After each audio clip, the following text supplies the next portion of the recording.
So tell us about what you do in that sort of situation.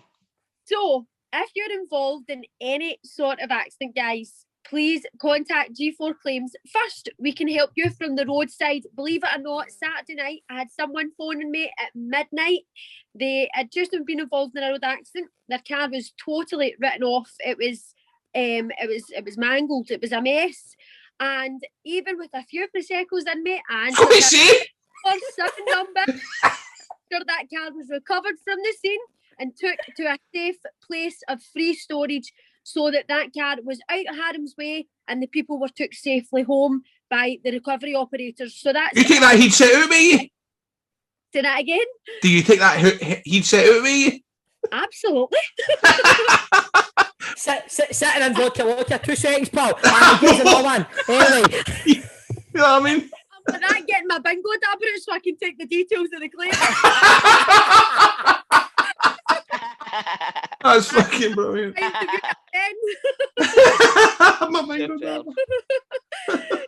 Yes, if you've been involved in any sort of accident, no matter what day, what night, what time, phone G4 Claims first. We can help you. You won't get your insurance at that time. I guarantee you'll always get us. So we'll make sure that your car's taken away to a place of free storage and it's safe. We can then get you a like-for-like replacement hire vehicle whilst your car's off the road. So if you drive a BMW, you'll get a BMW. You drive a Corsa, you'll get a Corsa. We always suit your needs. It's something compatible to what you already drive. If you were injured from the accident, we can set you up with your personal injury whiplash compensation. We do not take a percentage from you. Your claim is yours, so you get all your money. All right? And if you are involved in any sort of accident, you know what to do. Pick up the phone. It's not at fault claims. They're made easy.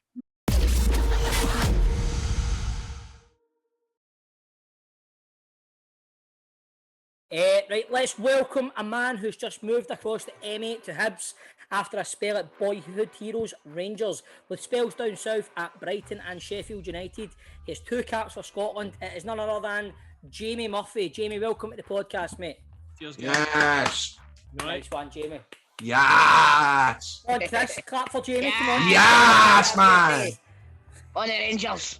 Come on. John, come on, John. Yes. Yes. Come on, Jamie Murphy. What'd you make of Scotland then, Jamie, at the Euros? It was good to watch. That's the thing. You know, how long's it been since obviously we watched them there? Aye. It was good for me.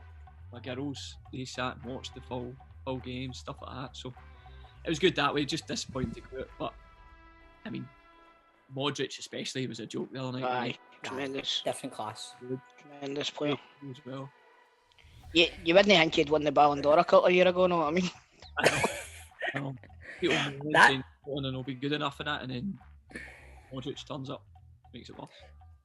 Aye, it's like when I don't know, you see like the first couple of games, and I don't know if like Croatia probably one of the worst teams we could have possibly had, because you're lured into a wee bit of false sense of security. I think they're not the team they were that made the World Cup in 2018, but then after half an hour that night, you're just chasing shadows watching them, you know what I mean? Aye. That's the thing, like if you got I don't know, if you were playing England last game, people were like, oh, we maybe no win, it's a tough game or whatever. Because it's Croatia, people think, oh, we can win, they're not that good. We had never lost to them before. Aye. That's right, 5 games or something, is it? We played. So there was obviously a chance, and that's how it was disappointing, obviously, to go out. But You know what? It's good that you're talking about how many is he 2 wee lassies, Jamie? I've got 2 wee girls, 2 wee boys. Oh, do you? 4? Jesus, there you go. But that's cool to hear, innit? Because I think quite a lot of families all the country kind of embraced it. You know, go to Scotland taps, everybody supporting it, watching the football. Might not usually watch football, but because it was Scotland, I felt it's been a long time coming that everybody has been together and watching Scotland. It's been good for the country, innit? Exactly. Like my little girls now, they want to go. I said there's a women's Scotland football team like and they're all excited. They want to go and see them. And brilliant. These kids I've never seen. The women's game's definitely coming on a fair bit for recent times, obviously. I mean, like Celtic have just qualified for the Champions League and stuff. It was a big battle for the league this season. So the interest's definitely getting higher in it. So maybe it'd have been better for name this year too. Aye, maybe. Sorry, mate. Fucking walked into that one, didn't I? Aye, mate, I'm surprised that you're there, mate. I'm surprised that it's not like you. But equally, I was still quite gutted because Rangers with the Rangers ladies, they were tapping a league for the majority of the season, were they not? And they kind of in the last couple of weeks, man, they messed up, and I was gutted. Finished third, didn't they? Aye. No, Rangers put a lot of money in it. Yep. And I think quite a lot of their best players are away this summer as well. Aye, I've seen that. But Jamie, if you're looking at Scotland there, mate, what would you have changed with the team? Don't say the manager. You're not allowed to say the manager. What on Steve Clark sitting here? But what could you have done? Maybe the first game, maybe go for it a wee bit more. But then it's the first game, innit? Do you know what I mean? But that was a big one. If we'd won the first game, you get a big advantage. Obviously, you get 4 points. So Aye, but if you win the first game, then the second game against England's maybe a different story altogether, because he maybe doesn't play the same team. You know what I mean? So it's all ifs and buts and maybes. But I think we would have preferred to have seen him being a wee bit more positive anyway. Maybe just that. Especially, what did we went one up front the first game, really, didn't we?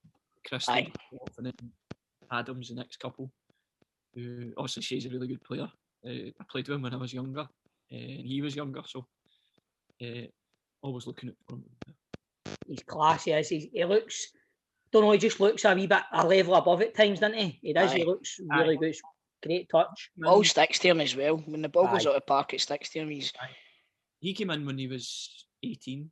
We were at Sheffield United at the time, and he was playing with like Ilkeston Town or something like that, like Conference North or South or whatever it was. And he came in and straight away you knew like he's a good player here. And he quickly got in the team and started playing, and then obviously went on from there. Is it good being at Hibs? Everything apart from the travels on me at the minute, but oh really? Where are you having to travel? I'm about an hour and 20. Well, that's not too bad, innit? Do you still stay on about Motherwell Way, Jamie? Or? No, I'm Bearsden. Bearsden.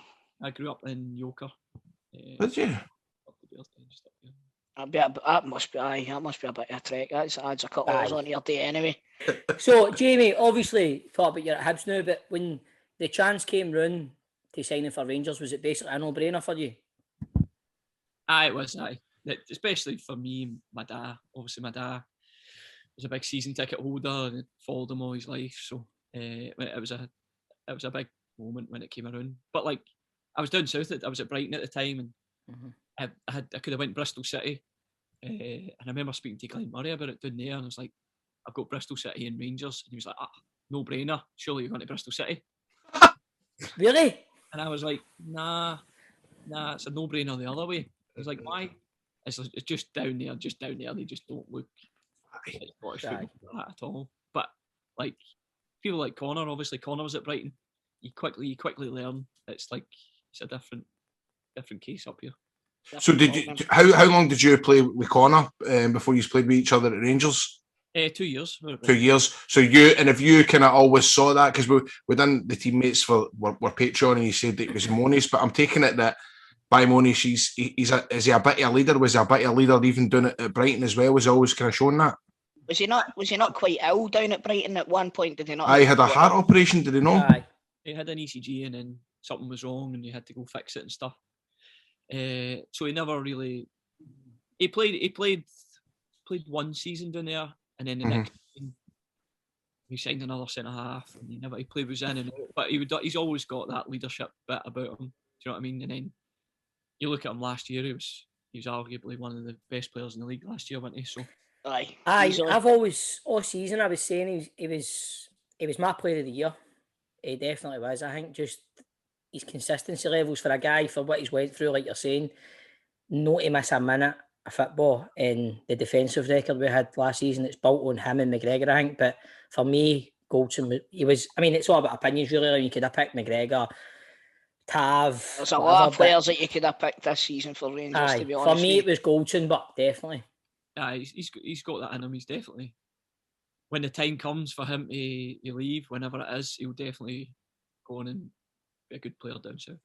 Jamie, tell me about the day that you did sign for Rangers, because I love hearing stuff like this. I remember the day you signed.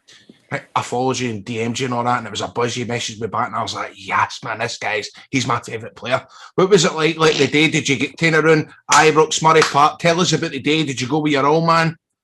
My old man was there, but it was an up and down experience. It wasn't all good. It was like, so we flew up on the Thursday night, went and met the doctor, got a bit of the medical, had to wait till the Friday to go get some scans and stuff. Everything was fine.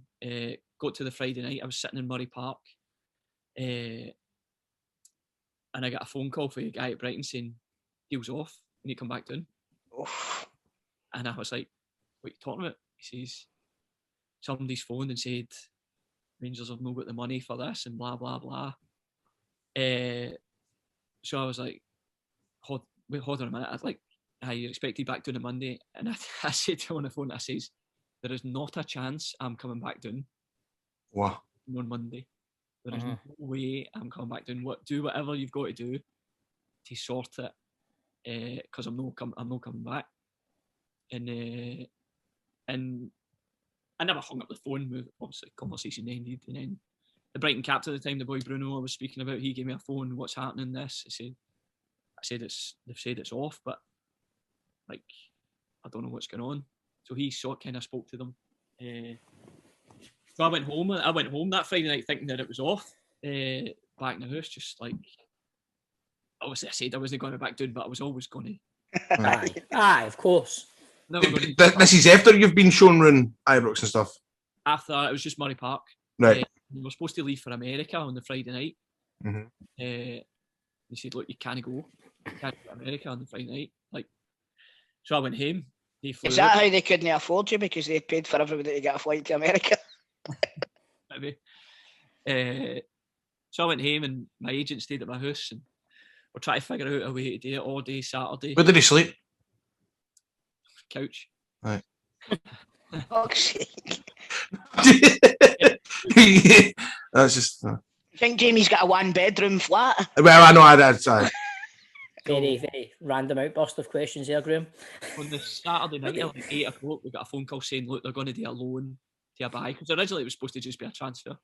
So they said they'll accept a loan to a buy. If the money comes in by a certain date, it's fine. So we went to Ibrox at like 10 o'clock at night, signed there. That's how, if you see on my when I put the pictures on, it's like... It's night time. Aye, that's right. In the morning, I'm standing there with my dad getting the picture. And then I flew out to America on the Sunday morning myself. That was fun. But I'm trying to think. The trip to America, did Gerard never... I'm trying to think.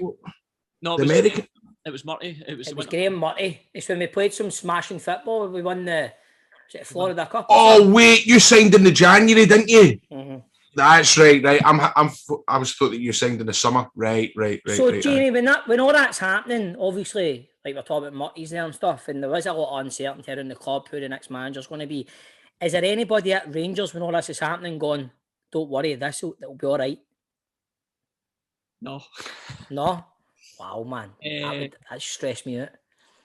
Obviously, the whole thing happened with Kenny and Lee and Murty, and then he's left, and then Jimmy Nicholl took over the last couple of games. But at the meantime, I've got people like Scott Arfield phone me. He says, Rangers have offered a contract for me to come. What's it like there? And I kind of go, oh, well, we've not got a manager they know. They don't know what's happening. Uh-huh. Oh, it's brilliant. You need to get yourself here. Because I want the club to do as best they can and try and get players up. And then when they said we were getting Steven Gerrard, it was like, right, now we're talking, now we're finally moving in the right direction. You know what I mean? When I first went in, there was some players that probably shouldn't have been there. But it's funny because before I done this interview, I was thinking, when did he sign it? And in my head, I thought it was the summer, but it was actually, if it was being the January, then I'm sure Billy at that point was... He signed permanently in the summer. Signed permanently in the summer. It was only signed permanently, so I was that way, I'm thinking. Did you know play 6 months then with Billy at training and stuff like that, Billy Gilmer? No, I think it might have been that January, whatever, that he left, because he was never in when I was in. Because I've got this memory, somebody, he was meant to come in the first team and then They get kiboshed at the last minute. I'm probably getting my times mixed up then. Aye, I'm definitely getting my times mixed up. Obviously, the boys spoke about him and that, and he said he was different level even at 15. Aye. So, like, obviously, Jamie, when you've come in, man, it's like you're thinking it's a dream move for me, but like you're saying, there's a lot of players at the club that probably shouldn't have been there, and we're lucky to be at Rangers. And behind the scenes, there was a lot of stuff happening. You just thinking, what have I came to here? It wasn't. Obviously, I followed Rangers, so I knew you knew what was happening. I knew people at the club. You knew, but I always wanted to feel that I could help. If you know what I mean. Aye. Like it was an opportunity for me to go in and try and help, which is kind of what happened. I went in, I done well. New managers came in. Obviously, things happen and you move on. But I still look fondly on my time there. Aye. And what about when Gerrard came in? What was that like? That must have just gave the club such a lift. But what was he like as a person? Yeah, he was a good guy. And stuff immediately changed. You know what I mean? Like professionalism went through the roof with everything. And it's pretty much what you see today. Like he's conducted himself like that all the way through. Aye. Like obviously I look at him and go, he gave us back, I don't know, like the way he carries himself, it's like the way Rangers managers of the past, do you know what I mean? Like he's got this aura about him. What was he like on a training field and stuff? Was it I hear a lot of things, it was more Michael Beale that takes a lot of the training and stuff. But what was Gerrard like tactically and training wise? He was more like would oversee the training, if you know what I mean. Michael Beale would take all the training, and he was great. Michael Beale was like, he's got this knack. You know, some footballers are a bit thick. You know what I mean? So he has this knack of making things sound simple. Right. And it means people take it on board a bit quicker. So he was really good. Obviously, you get other coaches, Tom, Gary McAllister in there, but the gaffer's more like an overseer of our training. Like, obviously organised it and stuff, but like you could see what was happening and pick his team through there. Aye. Old school, like Martin O'Neill. Like Alex Ferguson, I think what I heard was the exact same. He always had his coaches take a training and he would stand and watch.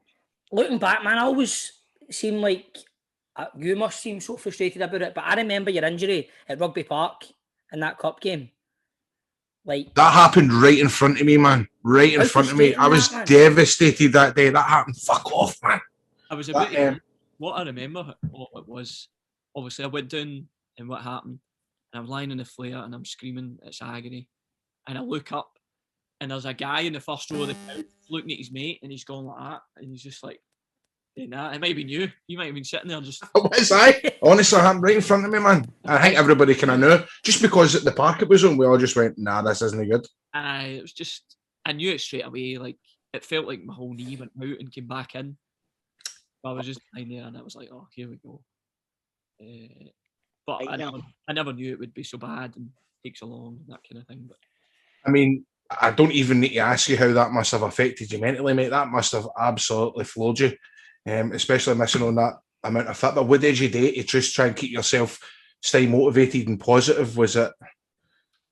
It was. It was brutal. To be fair, it was. I'd never really had anything like that before, and then, but you kind of just throw yourself into it as if you're training. Do you know what I mean? You train every day. You try hard every day. Whatever. So no, I'm not training every day, but I'm in the gym every day. But I'll try hard in the gym every day. I mean, that was my way. That's the right attitude, though. That's the right attitude. You know, a lot of people, their head would have went down. And obviously, close to the physios and stuff. I still speak to them now. And then even then, throughout the time, it was up and down, and it was never like going like that. It was like going up and down all the time.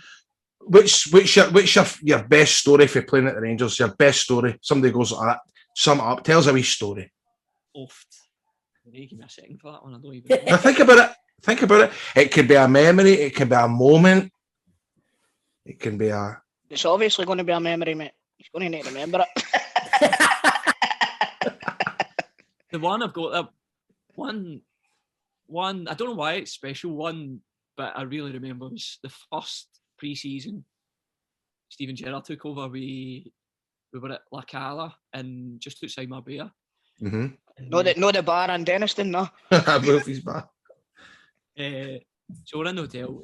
All week we've been trying to get a night out or whatever, and they're like, no, night out. We're having a barbecue on the last night. Then we can have a couple of drinks in the hotel. Wow. So we turn up thinking it was going to be like a barbecue with like ribs and steak and all that. Burger. Aubergines getting made on the barbecue and stuff like that. Do you know what I mean? So anyway, so we had whatever, and then he said, right, you can't go out, but you can stay in the hotel lobby. We'll keep the bar open. You can have a few drinks. And it was just an enjoyable time. Like all the new boys who'd never really experienced it. We were all sitting there. We were all having a drink. The manager came and sat, had a drink with us. After a couple of hours, he was like, he was telling us to go out, but Mark Allen kind of said, no, stay at the hotel. And then it got to a point, and it was like, so we had all different people who, so obviously, the manager was a Liverpool fan. I was a Rangers fan. We had people from down south. I think Tav's a Leeds fan. So everyone had to sing a song of their brilliant. Of their club. So it was just 20 guys just sitting there having a good time. You getting to know people and that does sound like a good buzz, doesn't it, man? The manager sang the Mo Salah song when it was his turn, but well, as long as it was the "You'll Never Walk Alone" with Brand New. No, I bet you it was, and he's just. That's what I was thinking, Dave. Because are you a total pro in terms of with stuff like that? Do you know with your diet and your eating and how much you drink and have a good time? I take it. I see you as one of these guys that's mega focused. Nah, no. I'm on the football. I'm mega focused, but my problem is I'm a fussy eater. I don't like any maced foods. Oh, I hate folk like you, mate. I hate fussy eaters. When we go to a restaurant, I'm having to ask for none of this, none of this, none of this. Hey, mushrooms. I bet you are no mushroom guy. I'm a bit like that, man. So am I, by the way. Not Tool. Are you? Tool, you really like that? Oh, mate, I absolutely, I cannot eat anything with mushrooms or onions on it at all. Oh. Wait, onions? You don't like any with onions? Onions isn't fucking everything. But see if I can see them, See if I can see them, I can't eat it, man. So what do you order then, Jamie? Fucking chicken nuggets and all that? I'm not that bad, but like veg and salad and all that's got no room on my plate. Yeah, good. I call that foreign muck. But I do try my best, especially as I've got older. I've had to adapt and change. But like you said about having a drink and that, I think it's important that like when the boys win, you celebrate together and whatever. And Nigel Clough, the manager I played under, was really, really big on that. And I feel like I kind of carried that through. So if there's ever a team night out, like I'll be there. Nigel Clough, as in Brian's boy. Aye. I mean, our manager at Sheffield United. God, I can see him. Although it's sad that Brian Clough died, the alcoholism and all that and stuff like that. But that does surprise me that he sees that as a big thing to bring teams together. Do you know what I mean? He'll have learned a lot for his dad, won't he? Old school. Do you know what I mean? Even though it didn't end up. He was very old school. It wasn't like it wasn't like all tactical and all that kind of stuff. Now it was like you've got your teammate, you work hard for your teammate, you play well, you do the right things. And I remember when he first came in, it was like late November, and like all teams were trying to organise Christmas do. So the new managers come in. We've had to say to him, look, we've got this weekend where we were going to go Christmas do. He's like, "Hi, brilliant, no problem. We had a meeting, and he was like, Christmas do, I want everyone there. If you don't go, £500. I'm getting told if I don't go on a night out, I'm having to pay £500. That's brilliant. I'll definitely be that there. Is class. But, he was good like that. He would take us away on trips. He said that football just needs a little blowout now and again, which is I think is really true. But what I want to know is that's the Christmas night out and stuff like that. Was there did you stay in with Gerard? Did you go fucking go karting or anything like that? Or well, we went paintballing. The biggest one was when we went to Tenerife on the winter break. We said like we can't go out. We Rangers, it's hard to go out anywhere. So it's like we're going to Tenerife. We've got the winter break. At the end of the winter break, you've got 2 days where you can go out Friday night and then all day Saturday or whatever. So it was like Friday night, fancy dress, so it was colours. So you had to pick name in the hat, pick the colour out. What colour are you? And then you had to dress in that colour. Oh no.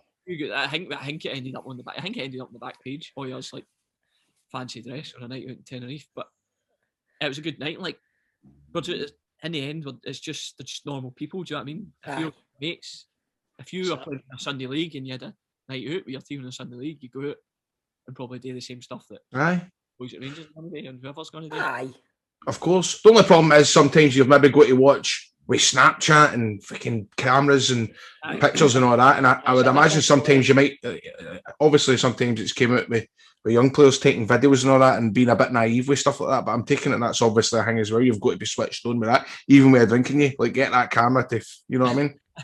Well, the big thing with Gerrard was when he came in, when we went on a night out, security came with us, no matter where we went. So obviously before it was a bit here and there, but he made sure. I think it's probably because he used to have it all the time. Aye. So we used to, if we were going to away games or whatever, we're going to the airport, we'd be like right in the middle of the airport, everyone there all over you, whatever. As soon as Gerrard came in, back door, no problem. Right on the plane. Class. So whenever we went on a night out, we always had security and stuff. Feel like that. So wow, man. Much a problem. Must be brilliant. Must be brilliant play for Rangers, man. So what you're saying is Glasgow Airport forgoes security for Steven Gerrard? Oh no. That's the headlines in the paper, Mara. That's not what we do outside. You have to go through. You still have to do all your same usual crap, putting the bag in, all that kind of stuff. But it's still no messed about. Just brings the standards up, but didn't he, Gerrard? Aye, but like obviously I've experienced it down south. That is just everywhere down south. Like at Brighton, we used to fly to all the away games. Mm-hmm. Yeah, jump on the plane, fly to the game, everything organised, security everywhere, no problem. Like he's obviously made Rangers like a English Premier League team. You know what I mean, which is how it should be. Aye, because there's been a couple of times, like Grado, you'll be the same, get invited to the director's box and stuff, and you talk to Colin Stewart, and Colin tells us like when Gerrard came in, like obviously the stuff he's been used to doing at Liverpool when he came into Rangers, even stuff at Auchenhowie and stuff, he just transformed everything. Just once everything changed. Food as well. Food was a big thing. Mm-hmm. Obviously the food was good and that, but as soon as he came in, it was like different level. Like different level food. Aye. But what do you mean? What did it go for? You'd have hated all the chicken nuggets and all that took off the menu. No tomato sauce. Right. Aye. With a plate of sugar in that, Jamie boy. No salt, no tomato sauce. No salt. All the usual stuff. No like diluting juice or anything like that. Sriracha. Just pure water. Aye. Only. Fancy coconut waters, all that kind of. Or a bogging shite. Yeah, man, fucking coconut water, that's bogging, but till you try it. It's rotten, man. I get told about it for a hangover one day, man. I bought it and I fucking nearly waited.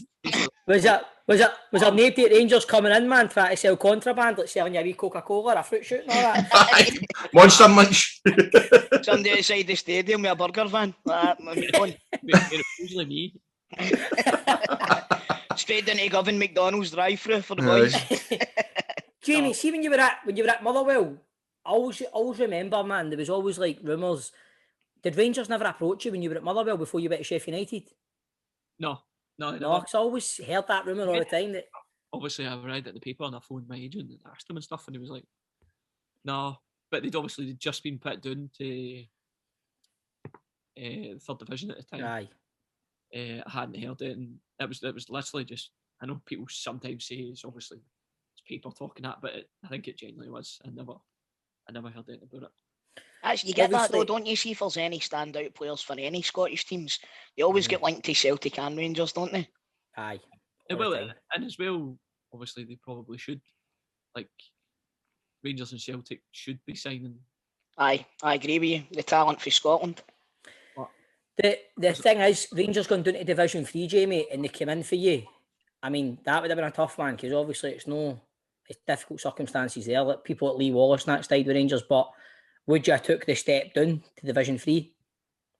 I think I would have. Like I wanted to help. you know what I mean? I wanted to be Aye. part of it, and so I probably would have. But before it even, so my contract was running out in the July, so you can speak to clubs in January. Sheffield United came in at the start of December, so it was kind of already really sorted. And you know, Sheffield United was a great club, man. Gone down and stadium, brilliant, like training ground. Obviously, it's training ground old, but everything in the stadium, the atmosphere, everything about it was brilliant. I loved it there. So did you play in many Sheffield derbies? No, they were in a different league at the time. I thought that. I was going to say, because that's still a huge derby down south, you know. There was one year we got to Wembley, we got to the semi-final of the FA Cup, and in the quarters we got Charlton or Sheffield Wednesday, and Sheffield Wednesday won. So that'd have been massive if we'd got that, but we managed to get through and obviously got to play at Wembley and 70,000 people or whatever. It was brilliant. Must have been a tremendous experience, right enough. I managed to score as well, which was good. That's something I always remember. I still got the strips up on the wall and all that kind of stuff, but we nearly got through. We were winning twice against Hull. We ended up getting beat 5-3 or something like that. I think they got beat in the final of Arsenal, but it was it was a good time. That's the year they were 2-0 up in the final, and Arsenal come back and beat them. What a nightmare. I scored a free kick, if I remember it. How's Hibs? It's really good. I do like it. Right. Was it a big decision for you in terms of, was it other folk coming in for you when you were at Rangers? Was it a decision to stay up here and things like that? It must have been a big decision for you, that move. It was kind of like I could have went back down south, but my little girl had started school. I want the kids to be brought up here and not have any. You don't want to got the English accent on them, don't you? Not. Well, they've lost that now. They did have it for a while, to be fair, but that's a game. I want to come up here, and I know I see players have to move about and stuff. Obviously, the bigger the player, maybe the more moves you're going to get and stuff like that. But I feel like whatever happened now, if I went down south or went wherever, like kids and my wife would probably stay here and keep their life as calm as possible. So what's the plans for next season then? How do you think these are going to get on? What's the ambitions for Hibs? Finish third again, I think. It's obviously the big one.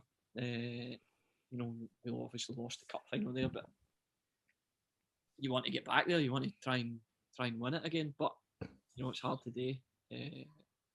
But third's probably what you're aiming for. No, you don't need to answer this, right? But I've beaten Hibs training ground, and I'm pretty sure I've seen tomato sauce there. Have you no said, "Come on, boys, we need to wrap this"? Kid, no, and that's the only thing Jamie eats. That's what he signed. Literally have a chicken burger with tomato sauce. Beautiful, beautiful. And chunky chips. Chunky chips. Baked tatties and all that, man. Combination chicken. Yeah, whenever the chef mixes our mushrooms or whatever through like bottle, I'm like, straight down to the Easter Road McDonald's, my man.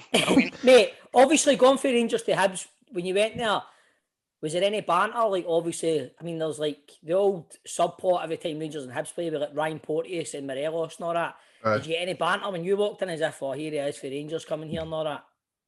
A little bit. You get that whenever you're going, if you're moving team or whatever. Obviously, if you're moving around in Scotland, people kind of know who you are and you've played against them, stuff like that. And speaking about Porto, he just gets abused all the time. Aye, he does. He's in DMs after the game and that. He's like, look at this. And somebody just absolutely slaughtered him. Does he love it? Aye, he likes it. Yeah, mate, I played him during the first lockdown. The first lockdown, I played a NHS charity FIFA tourney. And I got him in the... I got Liam Boyce in my group and a lassie, I can't remember her name now. But I finished second in the group and went through. Liam Boyce was like a demon at it at FIFA. He absolutely destroyed me. Then I got through to the next round, beat you and Cameron. And then the semi-final, not the quarter-final, I got Porteous. And mate, I don't know what it was, man. I feel like if I didn't beat him, I'm letting Rangers down. It was like, I felt like I'm doing this for like Alfredo Morelos and everybody. I'm like, mate, I need to beat you. He went 1-0 up and he was really good at it. and I beat him 2-1, scored in the 90th minute, and I think I gave him a bit of abuse, and I feel bad about it. What did you say? What did you say? When I scored in the 90th minute, I'm like, yeah, fucking get up here. Yeah, prick. No, I didn't go that far, but he was That's like... the real Buffalo. But he strikes me as a right brand new guy, but he seems brand new. He is. He's a great guy. And to compare to him, he's like that against every team you play against. He's no putting it on just for the cameras or for a certain player or whatever. Just a pure wind-up merchant. Like that every single game, and he's a good. I think he might have took it personally, but man, because he said he would come on the podcast, and I messaged him after it, and he dinged me, man. I bet he's saying me. He has took it personally. He stopped watching River City. But was it weird? How does what I've always wanted to know? See, in terms of like, obviously you were at Hibs. Were you loaned at Hibs first, weren't you? Aye. So I mean, and I've got a flashback of you sitting in Easter Road, or mic'd up and stuff like that. I'm sure was that right? Am I getting that right? You were only playing, but you were all mic'd up, and I'm going. Are you sitting there going, I wish I was playing? What to doing to the bench saying I should be playing here? Well, when did you have the mic? Because whenever I've been injured, which has been obviously a little bit this year, the manager I feel like the manager respects my opinion in that, so sometimes I'd go on the mic and so you're the teacher's pet. You're the teacher's pet. He's right. Fucking hell, man, with a mic and all that. Give him advice. Take him off. That brings me on to the next question. Actually, what is it like to work under Jack Ross? He seems like quite a forward-thinking, like modern manager. He's really good. Obviously, he knows what he's doing already. Do you know what I mean? Like, got us playing good football and try to win games. And I mean, finishing third last year was a big thing. Hibs have not done it in 18 years or something like that. Is that how long it was? It was a long time. I think it was. It was a long time. Mowbray finished third, I think. Wow. To get us there after what I think he was in for half a season before that. He's done a great job. Jamie, all the best for next season, mate. It's been an honour having you on the show. You've been a good guest. At the end of each show, we do a 90-second quiz on Scottish football. Are you up for it? Go for it. Right, so I'll let you into some of the scores that we've had so far. David Martindale's top with a score of 16. In joint second, it's John Sutton, Chick Young and Hamilton Scott Martin, all on 15. Mark Wilson and Keith Lasley are sitting in third with 14. Other selected scores include Barry Ferguson on 12, Maurice Ross on 7, Marco Negri on 5, and Barry for EastEnders on 4. At the bottom, it's a tie between Peter Lovenkrands, Derek Johnson, Craig Levine and Mick Supataline, and they're all sitting on 3. So, out of all of that list, who do you fancy? Who do you want to beat? Lasley, probably. Yeah. I think since Grado's had a few beers, it better be me or Stevie. No, I've had one. Any question? I've had one. As many as you can answer in 90 seconds, Jamie. But you can't pass, even if you don't know, you must give any form of answer. Yeah. Right, John, you got 90 seconds on the clock. I'll read the questions. Sound. Have indeed. Right. What is the name of Peterhead's home ground? No idea. Park. Who was Celtic captain in their 2003 UEFA Cup final? Paul Lambert. Who is the Scotland national men's team most capped player? Kenny Dalglish. Which Scotland side are nicknamed the Blue Brazil? Cowdenbeath. In what year did you win your championship runner-up medal? 2017. Boghead Park was the home of which Scottish League One side until 2000? Clydebank. Which side did Gary O'Connor join after his first Hibs spell? Spartak Moscow. Who topped Group A at the Euros? Group A was Italy. Name the only SPFL team Barry Ferguson played for other than Rangers. Clyde. Who did you make your Scotland debut against? Costa Rica. Who wears the number 23 shirt for Scotland? Nisbet.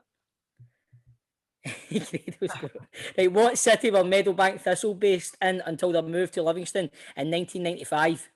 Stirling. Name any Fife-based team currently in the Scottish Championship. Time. I've asked so you can answer You can it, finish. Fairmont. Jamie. There we You done pretty well there. go. Ah, you did, aye. Few I didn't know. I'll go through your wrong answers.